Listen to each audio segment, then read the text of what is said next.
আব্বা আব্বা বাবা আব্বা আব্বা আব্বা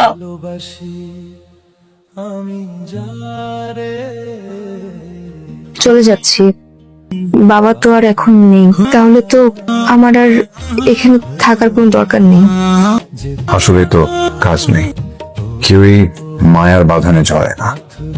বাবা চলে গেছে, আপনি চলে যাবেন, এটাই স্বাভাবিক। জাস্ট 2 মিনিট আসছি আমি। এইখানে 3.5 লাখ টাকা আছে। আগে অ্যাডভান্স 50,000 দিয়েছিলাম, সব মিলিয়ে 4 লাখ টাকা। 3.5 লাখ কেন? আমার সাথে তো সব মিলিয়ে 3 লাখ টাকার ডিল ছিল। আব্বা আপনাকে খুব পছন্দ করতেন, আপনি আব্বার যথেষ্ট কেয়ার করেছেন। ধরুন এটা আব্বার পক্ষ থেকে। বাবাকে তো মায়ার জালে জড়িয়েও আমি ধরে রাখতে পারলাম না। মিথ্যা মায়ার জালে কাউকে জড়িয়ে রাখা যায় না। নেহাল, আমি বাবাকে শ্রদ্ধা সম্মান সবকিছু মন থেকে করতাম। আমার তো বাবা ছোটবেলায় মারা গেছে। আপনার বাবার মাঝে আমি আমার হারিয়ে যাওয়া বাবাকে পেতাম। এটা রাখুন, ভালো থাকবেন। আচ্ছা, একটা কথা জিজ্ঞেস করি, জি বলেন। আপনি কি সারা জীবন এভাবে একাই কাটিয়ে দিবেন? হয়তো একাই থাকবেন, হয়তো না। একটা জীবন সঙ্গী খুঁজে বের করুন।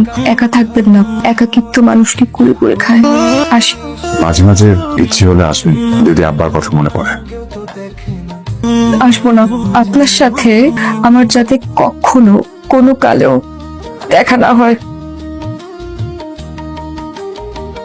The number you dialed is currently unreachable. মায়ার কোনো খবর জানেন আপনি?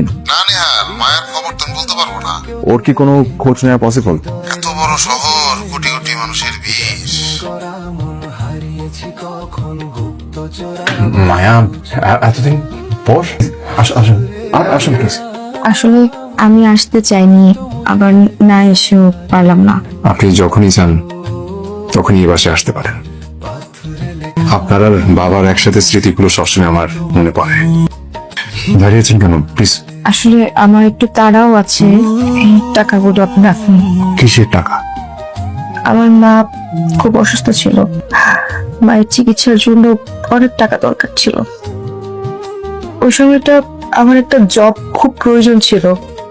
কোনো জব না পেয়ে আপনার সাথে ওই ডিলটাই যাই। মায়ের ট্রিটমেন্টে 1 লাখ টাকা খরচ হয়, তারপর মা আমাকে ছেড়ে চলে যায়। যার জন্য টাকাগুলো নেওয়া, সেই যেহেতু দুনিয়াতে নেই, টাকাগুলো দিয়ে আমি কি করবো? আপনার টাকা